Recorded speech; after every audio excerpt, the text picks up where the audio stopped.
Hey, everybody. Welcome to the Explain It podcast with myself, Ingrid Hernandez, and Caroline Kane. She keeps trying to mute herself, and every time she mutes herself, for whatever reason, it's kicking her off. But we do have her today. Anywho, I hope you guys are having an amazing week. I am in the middle of negotiating a possible deal in Flagstaff. So I'm super excited about it. We actually think that we can push some revenue up. We get 2 properties for the price of 1. So it's kind of exciting. But anyways, for all of you out there, please let us know where you're joining us from. We're excited because today is a little bit extra special. We have a seller that I've been talking to who owns a horse property out in Buckeye, Arizona. And she's like, what if I just join your podcast and we can talk about why I should consider creative financing? Hi, how are you? This is a test. Can you hear me? Yeah, I think you should just stop hitting the mute button. I'm not hitting the mute button. I never even got to unmute. I took my AirPods out and it didn't connect to my computer microphone. I had to quit everything and restart it. So we're live, baby. Oh, first world problems, I swear. I know. It's such a hard thing. If you need to take that seller call, you totally can. I can drive for a little bit. No, that's okay. So what I was saying is a seller is actually going to come on our podcast today and talk about why she would consider doing a sub. Well, I'll call it a sub 2, but really I'm actually teaching her how to do a wrap because she's got enough equity where she can sell it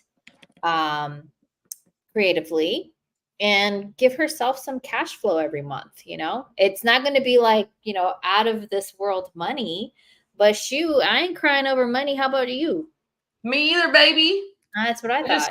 I just raised 6 figures for a deal we have closing, so I'm not too mad. Yeah, girl, get it. I know. That's awesome. Right? That's amazing. Good for you. Yeah, and we're getting everything set up. That's going to close next week. And we have, it's just, I've been so busy. I'm just really focusing on one thing at a time, which has been really good. So for everybody on here, I'm happy you guys were in. When are you having that seller come on? Because we can get that ready to roll. So what I told her was to come on to the comments, like get in the chat, and then I'll send her a link. So, or I can send her an invite through just the phone. So I can text her too. Perfect. Well, that would be awesome. I'm excited to have her on here. I might have to hop out if you're early, Ingrid. You know about my situation with my eviction that I'm doing. I found out that my people, so for everybody on here, I'm in the middle of the longest eviction hearing of my life. And I bought a property where people were not related to the owner.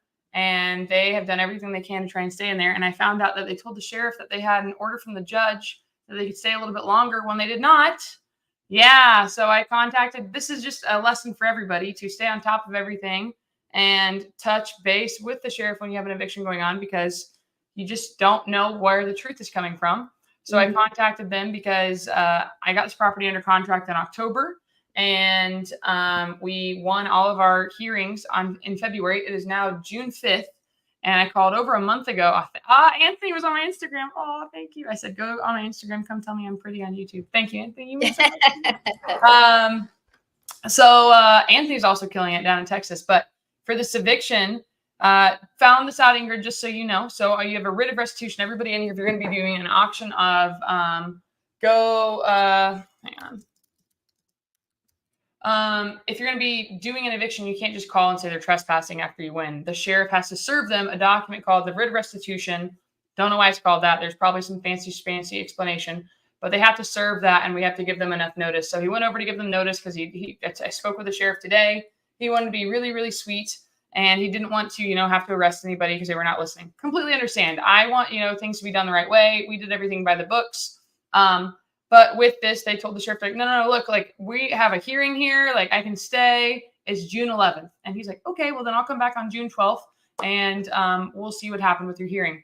Well, sheriff never called me. Nobody checked in with me. So I had to go and call the sheriff. So I called him yesterday, and they're like, oh, he's out of office. You can't talk to him. So I talked to him earlier today, and I told him what my attorney had told me. And I was like, did we have a hearing that I didn't know about on June 11th? And my attorney was like, absolutely not. This guy is making that up. they need to send in documents, and they've gotten rid of their 2 attorneys that they did have that were involved in the case here. So I'm going to mute you really quickly while you're getting that set up.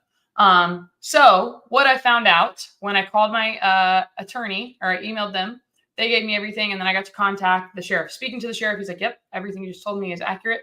They told me that they had this documentation. I saw something. It seemed like it was legit.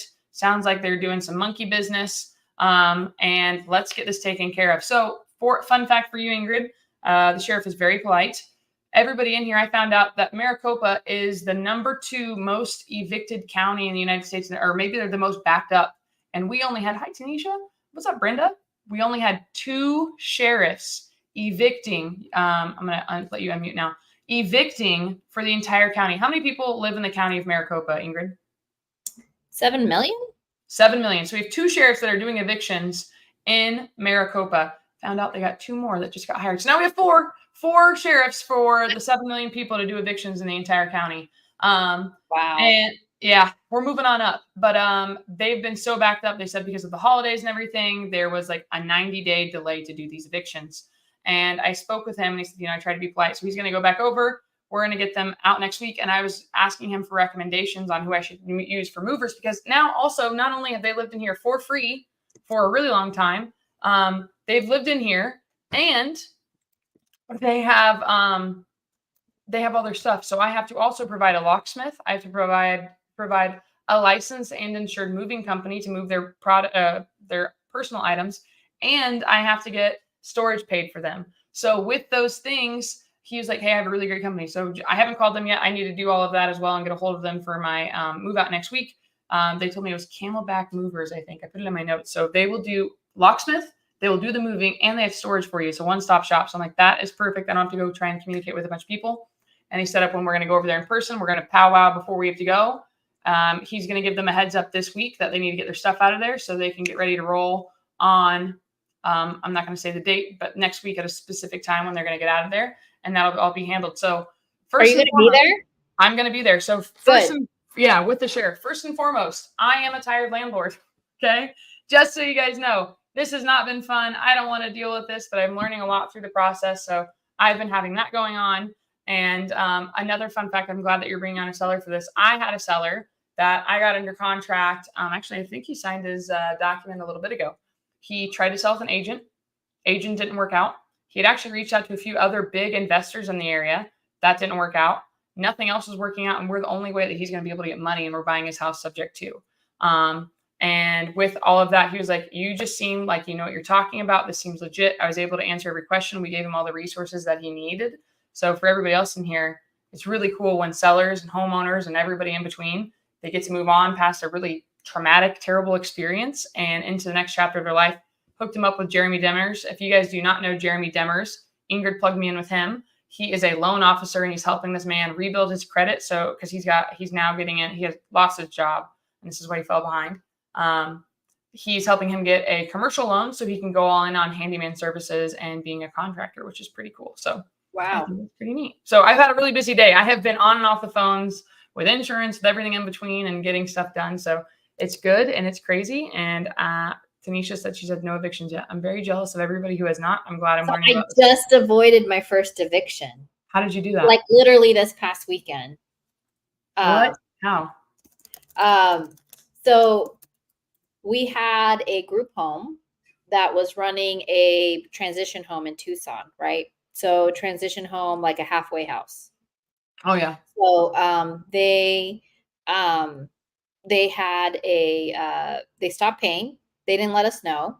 Luckily, my cousin was like understood, like knew some of the people who were staying there, and they were told they needed to find another place to stay. And I was like, oh, and they're not going to tell us about that. So I called the people who were running the place right away, and I was like, hey, are you guys not? I know our lease is about to end. I guess this means I'm not going to extend your lease. You're telling your people who are staying there to find another place to stay. They're like, oh, yeah, well, wait, do you want us to extend the lease? I go, but you haven't made your rent, like your last month rent. And I said, look at here. And I was pretty strict. Like I was pretty direct on the phone. I said, Here's the way that I won't get legal involved, meaning going through an eviction and going after you guys in court for any other restitution because you've stopped paying. You can have until Sunday to leave. Take all your stuff with you, and I will not give away. I will keep your security deposit for this last month's rent, and we can just call it that. And so I sent an email to her. I made sure she confirmed back, and that was that. And I was like, wow, like I didn't know if it was going to work. Everybody, I was like, everybody told me cash for keys, but I was like, all right, let's see how this baby whirls, and it rolled. So that's how I was That's able awesome. to, yeah, to avoid it. Well, congratulations. I actually had a same thing with this one property. They somehow you can file quitclaim deeds just with the county whenever. So I got a hold of my title. Pro tip, everybody, if you were going to be buying a property ever, if you take anything away from this episode, hear this part. You need to have title insurance. I remember talking to you when I was buying this in grade. I got title insurance for me and for my private money lender. Make sure everybody's protected because this happened. I purchased the property in October and November. They filed a quitclaim deed, and now it's clouding my title if I want to move everything. So that's just been a fun pain, and I'm learning a lot. So do things the right way, and you'll be able to sleep at night. Well, this Q&A today is a little bit special because we have a seller who I've been talking to in the last week who really didn't know, I believe, a lot about creative finance. She knew about novations because she is in the real estate industry, but I started talking to her about what she could possibly do because she's looking to leave the state. The property isn't necessarily going gangbusters on MLS, but the very few people I talked about it were like, oh my God, this would be great because I have construction trucks, I have trailers, I have things like that I could park there. And I go, yeah, man, there's no HOA. It's a horse property. It's 1.18 acres. Like it's got a lot going for it. And I believe like the monthly payments are still reasonable. So I think within the week that I talked to her, I already have 2 potential buyers. And it's all because she's considering creative finance. So shall we bring her up? We should bring her up. I'm really curious to find out so you're helping a homeowner that has struggled to sell their house on the traditional route on the MLS, going to get their own loan. I want to know, I guess we'll hear from her when you bring her up, what the biggest, has she been hearing from her other, are you her listing agent? Or you just happen to be some good looking woman off the street that have decided to help her?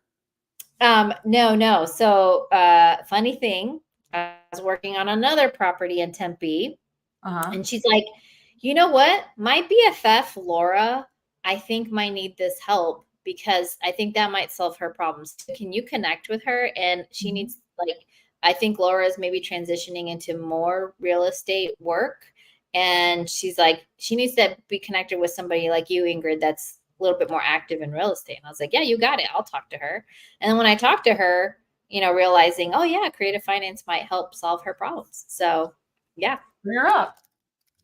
Awesome.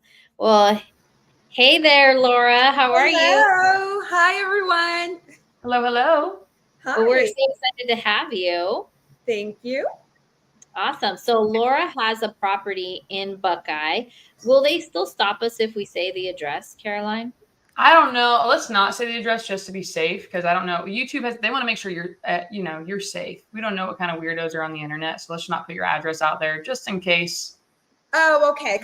So then it's fine that I put the listing in our private chat, right? The private chat is not public, so that's okay. Yeah. No problem. So, Laura, welcome to the Explain It podcast with myself and Caroline. So tell us a little bit about your background and what kind, like describe your property and sort of why we're trying to sell. Okay.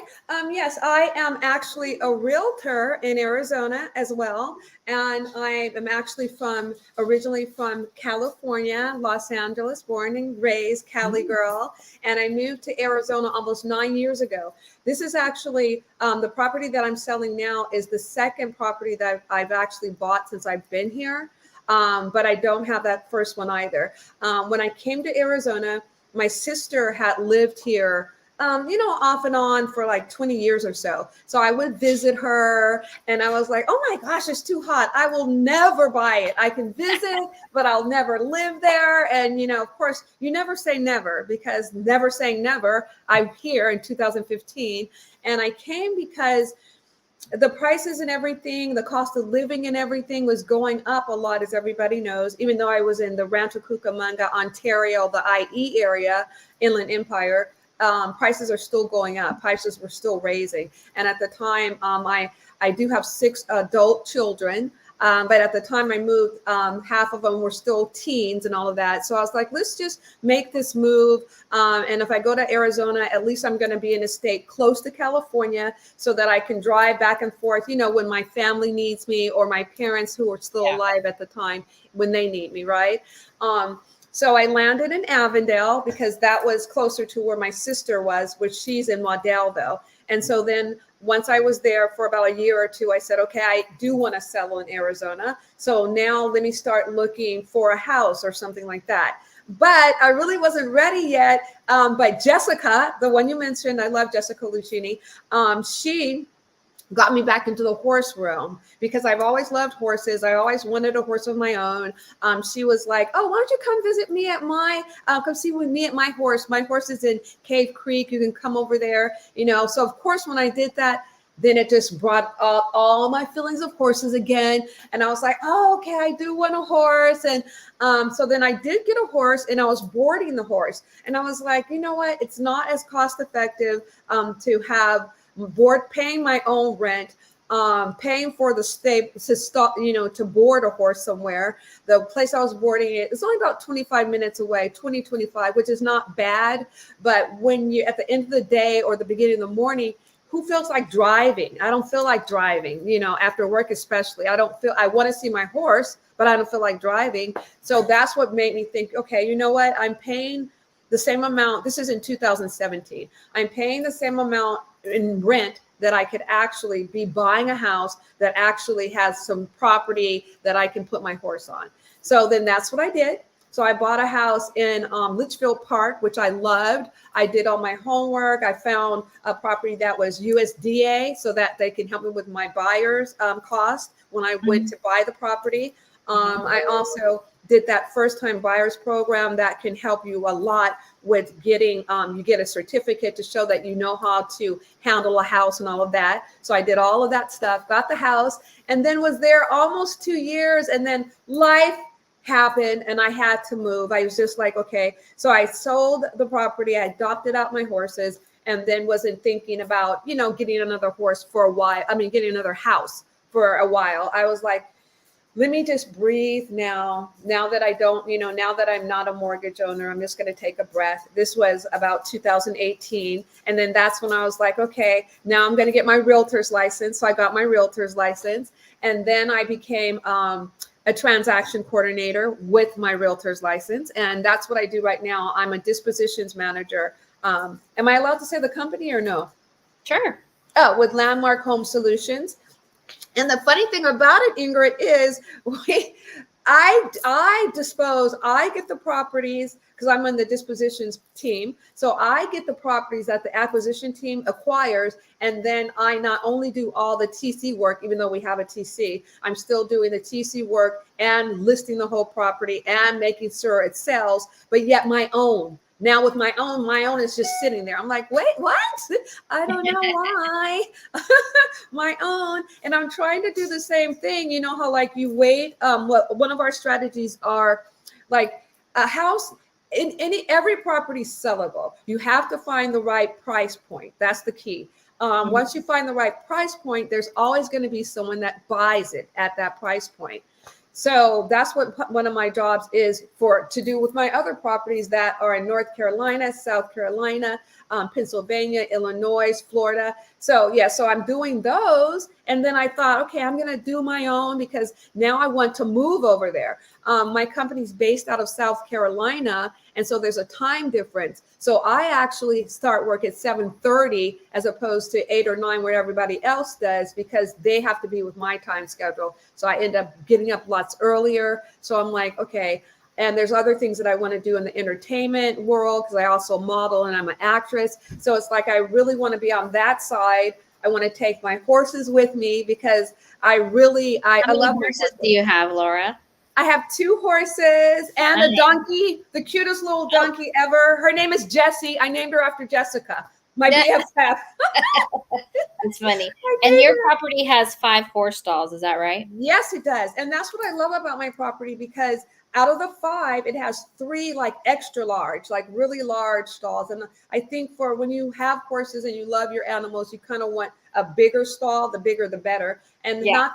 it's not that people that have the small ones care that they want a small one. It's just what's affordable. So Yeah. at Yeah. my place, I have 5 stalls. 3 of them are very large. 2 of them are actually not covered, but I have the materials to cover them. That comes with the conveyance of the property because I was going to cover the stalls. I added the 2 myself. Fantastic. So when I contacted you, it was because Jessica asked me to contact you. It was really more about real estate and how active I am in that regard. And then she also just happened to mention that you were trying to sell a horse property. And I was like, okay. So I was like, great. What can we do for you? And now you're thinking about creative finance. So what questions do you still have about possibly selling, or even talk about your hesitations so that folks can see sort of what the seller psychology is? Okay. And then we want to leave some time for Q&A. So Okay. let me know what you think.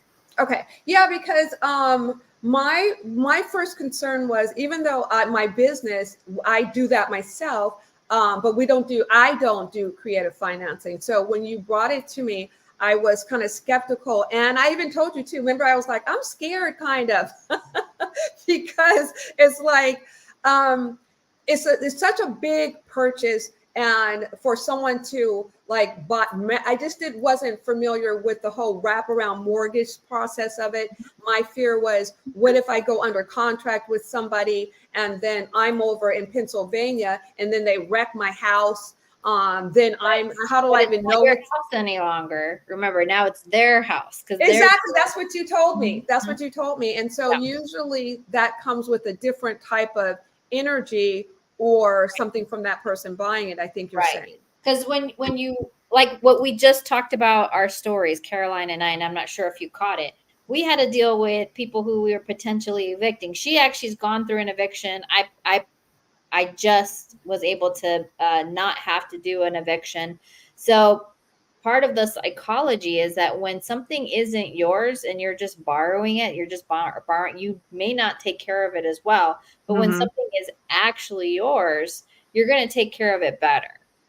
That's just the way it goes. It's why there will be petitions and things like that where people don't want all of these houses to be rentals, or they want them to be owned by owners. Why? Because the majority of owners take care of their houses. So you would But be. I have to interject because for me that hasn't been the case. Like, because I work with for Landmark Solutions, we work with lots of owners that are in distressed situations. They actually own their houses, and when I get the pictures, I'm amazed. But remember, Laura, you're actually looking for that. So what you look for, you get. They're looking for distressed people. Okay, the acquisition team is looking for that. Yes, correct. Okay. So your company would only be focused on that. Okay. Whereas what you're, and just like anything else, you're going to qualify your buyer as well. Like, what is their intention with the house? What is it that, like, of course, within the fair housing rules, that the people who want to live there are actually wanting to live there with proper means. So part of what is the right due diligence is to do an RMLO. So an RMLO will, a residential mortgage loan officer will actually review that person's bank statements and make sure that they have the means to pay. Now, even the Wells Fargos and the Banks of America of the world, right? You can only assess so much. At the end of the day, it's what makes us both wonderful and terrible, and that's that we're all humans. So we can't predict everything. but at least from a cash perspective, we can see whether or not they have the means to carry on with your mortgage, as an example. And take care of the property too, then I would think that means too. I'm just writing down what you're saying. So I'm just a writer. I'm a huge writer. I write everything. Retain everything, yeah. Same thing. But you're just like Caroline, for sure. Okay. If I don't write it down, I don't know. Exactly. Me too.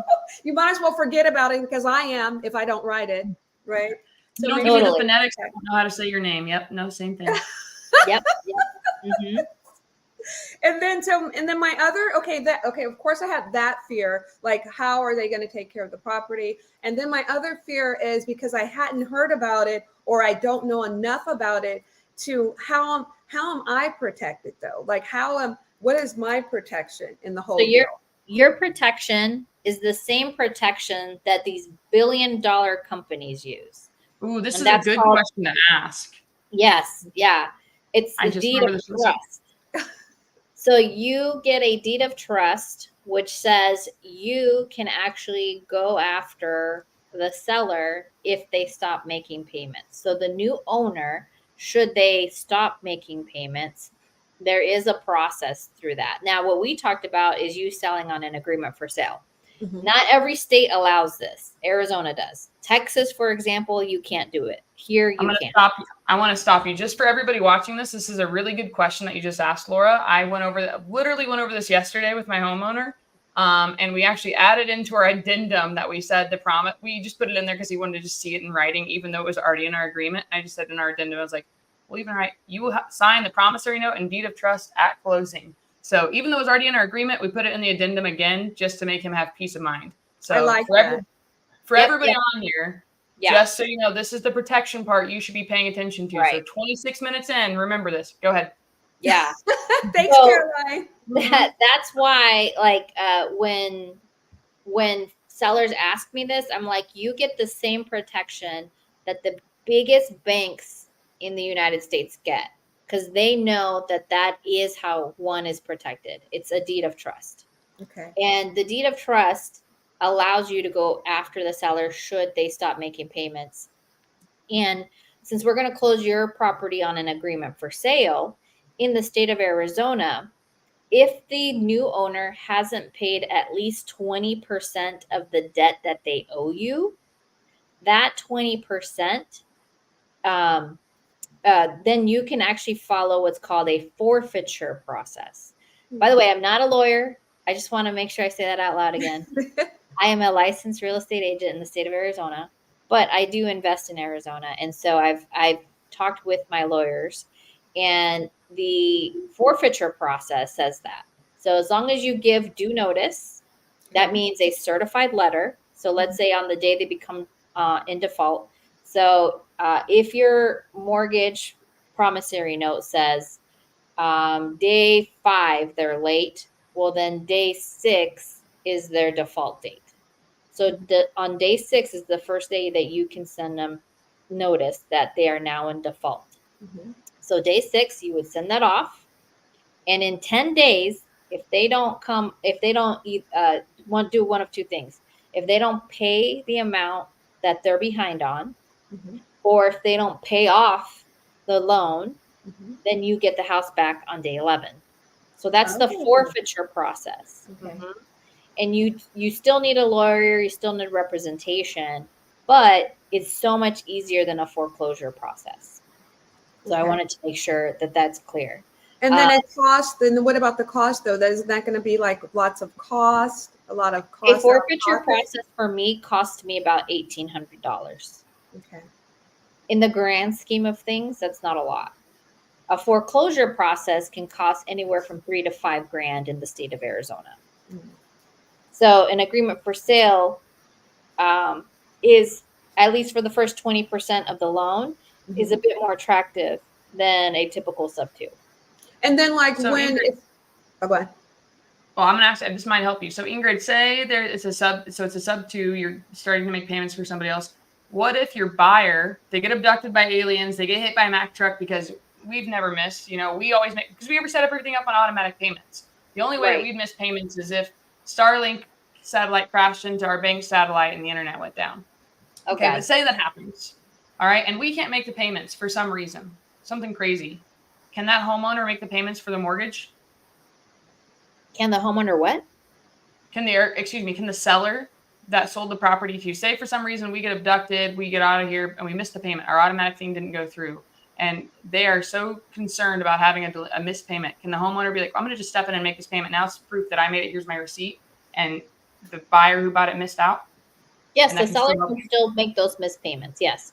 So So you can be like, you haven't paid, I have. yeah. So the tactical aspect of a wrap, for example, Laura, Mhm. I have a property in Buckeye that I wrapped. Okay. That new owner did miss payments. They did. And I think I told you about that. Mhm. But the mortgage company never missed a payment because we had money set aside if anything like that happened. Mhm. And then once we started our forfeiture process, oh, by golly, by day 10, all the missed payments all of a sudden hit our bank account. So they made us whole by us pushing harder on them. And then they also had to pay our legal fees. Okay. So we pushed our legal fees back to the new owner because we shouldn't have to do that for Mhm. them to stay on track with what they promised they were going to perform. Mhm. So, and then somebody in the audience said deed in lieu of foreclosure. Those are worthless. So there is no such thing as a deed in lieu of foreclosure. It was an attempt by a few investors trying to see if maybe they could predetermine a foreclosure process, but that's not so. That's what makes our country great is that we have due process. Due Mm. process means you have your fair shake in court and I have my fair shake in court. So folks who tried to do a deed in lieu of foreclosure, they're trying to avoid the due process that everybody gets. And unfortunately, like it just didn't hold up in court. And a deed in lieu of foreclosure, Laura, was me pre-signing the deed over to you that said, hey, if I miss 2 payments in a row, you'll have the house back. Like we were Oh. already predetermining my bad behavior. But Yeah. because in contract law, and again, I'm not a lawyer, just know enough to be dangerous. Contract law is important of when you start your contract and when you end your contract. And because a deed in lieu of foreclosure, you really can't figure out what dates I'm going to have that bad behavior. It may do for bad contract law. So it just didn't hold any water. So hopefully, Brenda, that helps you understand why it just didn't make sense. And then I was going to ask for my particular situation. Remember today that I sent you another person in my area that's interested in a lease with an option. Mhm. And since she wants a lease with the option, this would fall. Would that be the same? Is that the same as the wraparound mortgage, or is that different? Because I'm wondering. Oh, go ahead. No, it's not. A lease with an option is just a really cool tenant. That tenant wants Oh, to rent your property with the more sure hopes that one day they're going to be able to buy it from you. To So qualify to a buy. lease with an option just says, I'm going to be your tenant and I'm going to pay you a fee to have the first right of refusal under these terms. So maybe they say, in 6 months, I want to be able to buy your property for 400,000. And I have this fee that says I get that first choice. That's all it is. But oh, when okay. I So bring your that's not the property same as the. there, What, Ingrid, is that Carol? fee? I was just going to say, Ingrid, is that fee my down payment? Is that fee a down payment for my home? nope, that fee is just money you get, Laura. So if they want to do something like that, that's actually a really great option because then your property, once you convert it into a rental, you can now depreciate the property on your taxes. So you can pay less taxes, for example. And then while they're your tenant, that's what you can leverage. But Well, but remember, I don't, but that won't help me to move though. So that's the reason why that's not going to be a great option because they probably don't. Once I know you're going to talk to them later, but maybe they might not have the money for the the deposit, which why your program with the fight with the creative financing works better for my situation so correct. that I can use the down payment or the deposit to buy my house where I Yeah. want to be moving to. Yeah. On the agreement for sale, it's called a down payment. On a lease option, it's called a fee. And you Okay. have to be very careful that you don't get those things confused Okay. because if it ever is written incorrectly in any sort of communication exchange, a Mhm. judge will see it as a down payment meaning you have to reduce your purchase price by whatever they give you. Oh, okay. And that's what we would be doing when we do the wraparound mortgage. The wraparound mortgage, right? Now, is there any way to, once you're in the wraparound mortgage for maybe say it's like 2 years or something like that, and I just don't even want to be a part of it anymore because I just want to just have free of mind, just lit the whole, what That's what right. would I do at that point? So that's called a maturity date. And in our real estate world, it's often called a balloon. Oh And yeah, it's that's right. always misspelled. I don't know why you kids out there spell it Ballon. I don't understand who started that, but I see that all the time. It's balloon, 2 L's, 2 O's. But Mhm. in legal language, it's actually called a maturity date. Okay. So it's not when you finally become mature, it's just when the balance is due. And it's totally up to you. I will say this, though, when you sell a property on a wrap, you're probably selling it slightly above market value. So a judge can see you trying to put a balloon as somebody trying to take advantage of the situation. But there's Oh, actually some rules around it. So here's some gems for you kids out there trying to do wraps.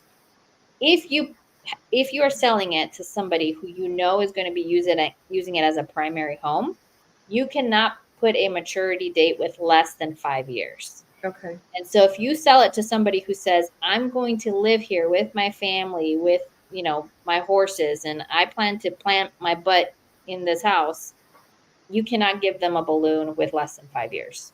Okay. It's part of the SAFE Act, I believe.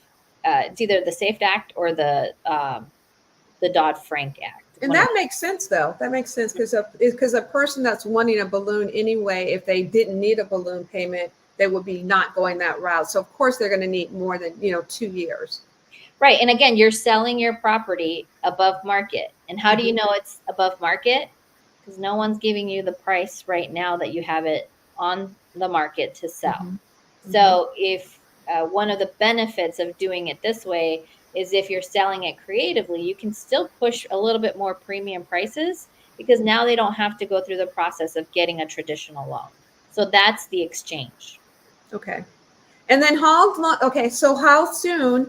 Like for my particular situation, as I already told Ingrid, is that right now it's in the forbearance, and my forbearance is settled. I mean, I start making regular payments on August. The reason it was in a deferment forbearance is because being in the real estate transaction coordination world, and Caroline, am I boring you and you're falling asleep because you're yawning? No, Or- no. She gets up at 8 a.m. in the morning, Laura. Oh, okay. I get up early, and I've been staying up until like 11:30 midnight the last few weeks. I door knock pre-foreclosures, Laura. So I'm on the streets of Phoenix, and I've been at a lot of late appointments. We've been really late with some of our auctions are getting stopped, so I apologize. I am just a simple girl.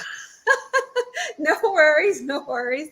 Oh, look at Manny's saying he's gonna look what he's gonna put Ingrid on a shirt. I'm not a lawyer. I just know enough to be dangerous. Yeah. Right. I was studying to be a lawyer, but I didn't go through with it. So, okay, so what lawyer money being a real estate investor. But where was I even going? Where was I starting now that I got myself off track? What was I saying? I don't even remember what my point was. You're talking about a forbearance and you're in the transaction coordinating. Oh, okay. I might okay, be cheating, but I do listen. Thank you. Thank you, Caroline. Okay, and so I start my regular payments in August. And what I was saying too was because as a transaction coordinator, I've been laid off more since I moved to Arizona than in my whole entire life. And it's not just me being laid off, it's the whole company shutting down. I was with Zillow Offers, and they shut down all of Zillow Offers, as you know. So I was in the hundreds of thousands of people but the thing about Zillow is I got to give them credit. They did give a great severance pay, but that's because they wanted to keep us on to help dispose of the properties. But because of the severance, it was a no-brainer to stay on with them. Yeah. But anyway, so yeah, and I was Laura, I was myself laid off in March, so I totally understand. I used to carry a W-2. But one of the things that we talked about with you needing to start your forbearance payments back up in August is you have to be very careful because the intention of you having had that forbearance was for you to stay in your home.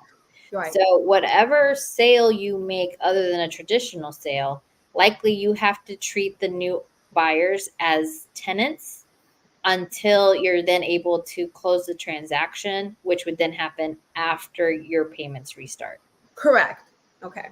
And so that would look like, for example, unless, you know what I'm thinking, unless one of the investors that you have that are actually interested in the property, if they do like the carryback for a month and I stay in the property until August, I don't know, we could work that out at some point. That Does could that be happen? we could talk absolutely, yeah, where we have a post-possession scenario, and then you become the tenant that has to pay them a rent. Oh, well, then it doesn't Or- work out then like that then. Okay, never Or mind. you can do a holdback too. So I just was texting my private money lender and I was telling him, I'm like, when can you come out to Arizona so we can walk this property? My closing date is on the 11th, but we have our homeowners in the property until we gave them the option to stay on, to leave on or before the 30th. Mhm. But they're getting some money at closing and they're getting the rest of the money once they're out of the property. So you can do a holdback where they get a little bit now and then they're incentivized to get the heck out of Dodge faster with the rest of their money. Oh, okay. Because I actually want to be gone quicker. I just want to figure out the way because I really Perfect. would want to be in my Here's new the carrot. Yeah. Horses love carrots, but Exactly. one other thing to consider is the timing, as we talked about. But I lost my thought. Shoot, the carrot messed me up. Oh, Was I'm it sorry. the timing of the August? of August or when I want to move? Because remember, I would love to already be, I would love to be out of, because right now it's June 5th. I would love to be able to say we close escrow on my ranch by mid-July. And then that way I can be in my new place in August. Yeah. So would the number still work if we're moving it that way or no? Oh, well, no, because we still have to wait till August, right? No, so okay, now I remember what I was going to say. Okay. So what I recommend in this process is to actually do what's called a lease purchase. So a lease purchase, what that allows the new owner to do is give you the down payment up front that you can leverage in your new purchase in Pennsylvania, which by the way, Laura is looking for a property in Pennsylvania to bring her 2 horses and a donkey to. So if you guys have properties out in Pennsylvania that you think would be a good match for Laura, let us know so that we can connect you guys. And as you know, she's going to have some down payment with her. So and a steady job. I have a steady career. Yeah. And so a lease purchase would allow you to use that money right away. Keep the new owners as tenants for as long as we think is reasonable. My recommendation, probably 3 to 4 months until things settle down with your mortgage. And then it converts into a subject to process / wrap. Because like technically it's a wrap. It's your own sub-to. You're sub-toing your own property. You're leveraging your own property to wrap around a new mortgage on top of it that you would give to the benefit of the new owners. Now then, how do okay, so, and my question is a paper type of question. Okay, so say I do have the investor or the buyer who says, yes, I do want to do that. Oh, that's a good question. I'll answer that in a second for what part of Pennsylvania. And my question was, once we say yes to the whole deal, right? We sign all the documents. How does my mortgage company come into play at that point? Are they part of the whole paper train or anything? They're not a part of the paper train. What we do is we put a servicing company that gets the money from the new owners. And then you can make one of 2 choices. One is have a servicing company that then just services to your mortgage company. Or 2, have the servicing company just get the amount from the new owner and pays to you, and that's it. And then you pay the mortgage underneath. So it seems like that one is a lot safe. Well, either one works, but is the second option safer because at least I make sure I'll be able to see that the new owner is for you, but not the new owner.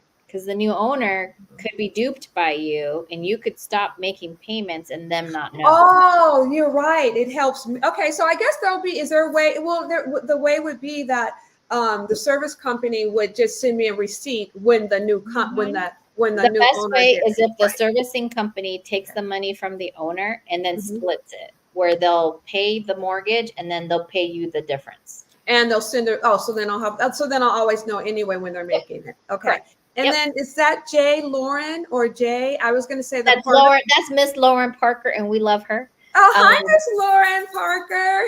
And hey, Miss Parker. Sorry, you guys ever watch Friday? No, okay. I do. And then okay, but I'm thinking Miss Parker. Because it's so funny because someone actually calls me that, Ingrid, Miss Oh, Parker, God. as a joke because of the movie. But anyway, so I want to be the reason, for Philadelphia, I want to be closer to, for Pennsylvania, I want to be close to Philly because the more southern part of PA, I won't have as much harsh winters. And I don't know how to drive in snow. So it's like, okay, so let me, oh, like, yay. So I'm thinking Norristown, but that's pricey. So it doesn't have to be, but my friend lived in Norristown. So that's the only way why I'm saying that. But Lancaster, Phoenixville, those are some off the top of my head. But anywhere close to Philly or where I can take a train to New York because I'm going to be working because there's a production company in New York, there's a production company in Philly. So I want to be close to that. So not only am I I'm laughing at Caroline because she's dancing to keep herself energized and awake. I think I just got a contract signed. So that's oh, okay. That's the dance then. It just hit 0 minutes ago, contract signed. Yay! Woo, woo. No wonder you're dancing. Okay. And look how lively she is, Ingrid. Now she's totally awake. There's no that would wake me up. I hope she's selling it to me. I hope I'm a VIP buyer. Okay. There you go. So for Mrs. Parker, so I'll find out some more areas too that are horse towns because there's some really cool horse towns in Pennsylvania as well. Like where there's just lots of equestrians, and those tend to be quite pricey though. And I don't want to go above my price point. That's the thing too. I don't want to go over what I can actually afford. I want to stay in my comfort zone for now until I learn how to do what Ingrid and Caroline are teaching, and then I'll have more money to work with. I will say, and we got Callie Hamburger on the comments. So one of the things that this could unlock for you, Laura, knowing that you're getting to know our communities. So we're part of Sub 2. That's where me and Caroline met. It's a mentorship that actually teaches creative finance. But there's another mentorship called Top Tier TC. And Top Tier TC not only teaches you the fundamentals of TCing, like a traditional and a cash deal, it actually teaches you creative finance TCing. So all the components of this, and like I was telling you before, you could charge a more premium price to manage TCing creative deals because there's a lot more involved. Like my TC, like they're calling the mortgage company if they have to. They're getting payoff statements. They're making sure that we have all the portal logins of the seller so that we're able to go in there and pull down mortgage statements for our bookkeepers, for example. Even if a servicing company is paying it, I still need access to the portal so that or if there's any changes in the mortgage that I'm first to know and I can let the servicing company know. I had an example where I was $25 short of my mortgage because there was a change and nobody knew, but I was able to find out right away, and they were not taking my payment, even though I was paying what I originally paid. Like the servicing company pulled my full amount.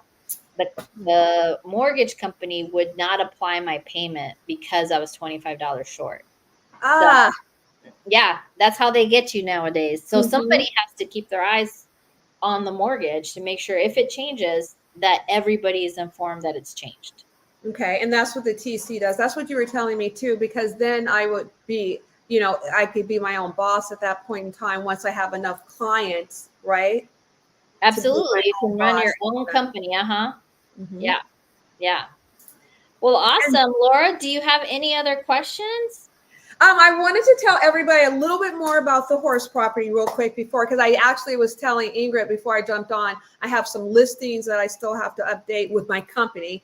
Yeah, so that's the only thing too about working on, like, because I'm still working. They're already, what, it's 7:37. They're already getting ready to eat, having dinner, going to bed, all that. I'm still like working, and I work 7 days a week. And so I really want to, I feel like if I can do things like this, and then also, like you said, become a TC or make enough money to, just to not have to work a 9 to 5, I might be able to have at least one day off. I really don't even have any days off. And I know this is about working so that you can start taking the days off, right? Mm-hmm. Is that the whole thing about creative financing, so that you can put more money in your pocket, help other people put money in their pocket as well, so everybody's doing good. That's what I want to do. I want to help everybody like you're doing. Yeah, go. absolutely. Well, we're definitely giving more options to sellers for sure.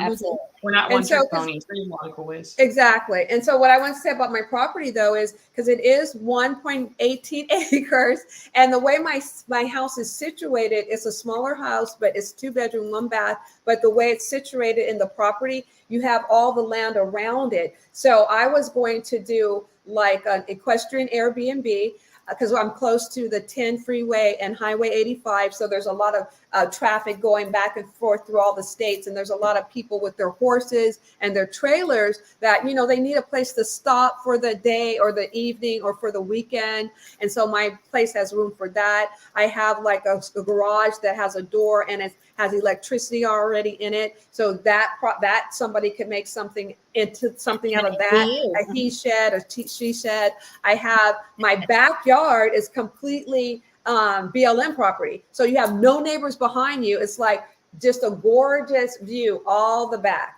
And then you can take your horses right off the side of my property, right into that. Your horses, I had electric bicycle that my son was riding over and popped both tires. People ride their ATVs and everything. So this property has so much to offer. Yeah. Oh, that's cool. Thank you for sharing that. I know they're near and dear, and there's so many things that you can do, especially on the horse stuff. So that's exciting. Well, Laura, before we let you go, because we are going to wrap up here, is there any other questions that you have or anything else we can do for you? No, I think everything that you guys talked about and Ingrid went over, as well as you, Caroline. I was taking the notes, and of course, later I'm going to have more questions for everybody. But for right now, at least I feel like I'm not as worried or scared now, like about the whole situation, about learning how to do the creative financing, just from the information you shared today, Ingrid and Caroline, about how the seller is protected. I didn't know how, like, if I was going to do this, and I felt like I would be selling over my house, and then now I'm left with nothing, and what am I going to do? But I am protected in all these ways that you said. So it seems like it's going to be a great option. So bring them on, Caroline and Ingrid. Bring them on. Mm-hmm. We will. And this is actually what you should do. This is what or at least I think Ingrid and I are in the same boat. We tell homeowners to write down your questions so you can hit them. And okay, I know Ingrid and myself, we do things the right way. Just because Ingrid and I are really, really ridiculously good looking, that's not the only reason you should trust us. You should go and verify everything. You should go talk to our title company that we do things with. You should see, like, are we legit? The gentleman that I worked with, literally, I'm going to get on the phone with him afterwards, because he just, like, literally, I took a picture so I can show you guys. As soon as I got the message, I was like, oh. So you can see I didn't want to have his address in there, but I took a screenshot at 4:47 that we got this signed and completed, which is really awesome. And when I was on the phone with him, I'm trying to get the call recording. It didn't upload really well, but basically what he said is, you sound like you know what you're talking about. You're really able to understand or explain it so I can understand it, and you're not forcing it down my throat. If anybody on here is listening, especially when you're going to reach out to a homeowner, please do not scare them and be over eager and not able to explain things. He told me a lot of people reaching out. I was like, I'll do creative finance, but they couldn't answer his questions. You should have questions. You should trust but verify and make sure everything is legit. And I think you're doing the right thing. And if any other homeowners watch this in the future, trust but verify. Make sure that you are, like, if something makes you feel uncomfortable, don't feel afraid to ask this question. And at the end of the day, everybody needs to be protected. I I've never defaulted, Ingrid's never defaulted, but just make sure that you understand there is that promissory note. There are instructions. You put the rules up front so that you can follow it. And if anything does come awry, there is a, like, say you were short a little bit. Hey, this guy slipped up this account where you're moving things around. They get it caught up and paid, and you're back in good graces. But yeah, make sure you're protected. Write your questions down. And obviously, Ingrid is the best realtor in the Valley. I always push everybody over to her, so you're in really good hands. And congratulations on moving forward with this. You're going to enjoy all the seasons in Pennsylvania. Yay! That's what I'm hoping. That's what I'm hoping. Right on. Thank you so much for coming on. Ingrid, thanks for bringing her on here. Thank you guys both so much for everything. Absolutely. All right, I was going to say Rosario. Rosario. People call me that. I don't, and I wish I looked like Rosario Dawson, but I'm not. But yes, they call me Rosario when they see that. Right on. Cool. Well, what do you think? Laura, we're going to take you off the board, but then we're going to wrap this up if that's okay. Okay. Bye, everyone. I have to get back to work. I'll talk to you later. Talk to you later, Ingrid. All right. Bye-bye. Cool. Well, there you have it. When people ask us, why would somebody sell their property creative? This is why. It solves problems for certain folks. It's not always the answer. I know everybody out there wants to jam creative deals to people. It's not always the answer. You're hearing it from somebody who buys deals this way. Just because you're a hammer doesn't mean everything else is a nail.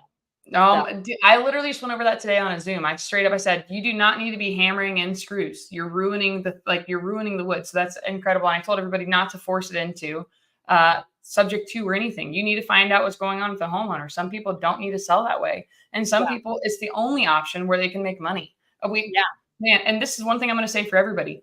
It really just comes back down to follow-up. It comes back down to follow-up and checking in with people, because it might not be right for them today. They might want to try and shoot all these other options. This gentleman that I had, the realtor that he was going to use was a childhood friend, and he ghosted him. And he lost so much more equity because of it. Yeah, he was going to list it. This guy I'm buying the house from, he was going to list it. He was going to make more money if he listed it. But trusted his friend from his childhood, and he didn't get back to him in time and got 3 more months behind on his mortgage. And now he's like, what can I do? And we're putting money in his pocket where nobody else would be able to. So do your follow-up. I have one more question I wanted to bring up, and that's Francisco Rojas asked me if I had any hard money lenders in California, because he's looking to do their first flip. Francisco, DM me on Instagram, but I wanted to at least speak to this out loud with everybody. Don't just go and do your first flip on your own. Right now, I'm about to list a 4-bedroom, 2-bath, beautiful home with a pool and a Ramada, 2-car garage in Tempe for $625, FYI. But the person who did this flip did it all by themselves. Unfortunately, they bought a little too high. So it's not going to be this great, awesome change that happened. I'm trying to save something that happened. And that's never a great energy to bring out when you're bringing out a new house for sale. So please, if this is your first flip, if it's your first 4 flips, I would argue, go and connect and squat up with somebody who is actively doing flips, who can show you their HUDs, who can show you their P&L, their balance sheet that says that those flips are making money. Because if you've never done a flip before, and especially in California, now I got lucky in the one that I did, because my rental budget was $15,000. I've never seen a California flip with the $15,000 budget. You're going to have a big budget. There's more to it. It's managing your working capital. Did you raise enough working capital? Do you have an extra $30K, $50K, especially in California, to be able to pay those holding costs and recycling through the draws that you get from your hard money? Do you have the right GCs? Do you know all your material people? Do you have a project manager? How are you going to keep people in line? Do you need any special permits? All that stuff is things you need to know. And if this is your first flip, you should be doing it with somebody more experienced. So the reason this gave me red flags, this ask, Francisco, is because if you were teaming up with somebody who already does a lot of deals, you wouldn't be asking this question because they already have their hard money lined up. So that's why. And let's talk about that one that was around the corner from you. Or is that the one you were talking about? The one where they got into it way too high in your neighborhood that I was thinking about with the pool and the listing Yeah, the listing I'm doing is in Tempe. I know, but I'm talking about a different one. Like those people got into a deal and it was a flip. Yeah. And they had the wrong contractor. Guys, they bought this, even they bought it during good COVID prices.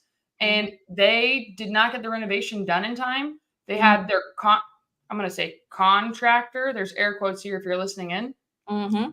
Brought an RV to live in front of it to finish the work, was not getting it done in time. Hard money was on it. They were getting, I mean, did they ever sell?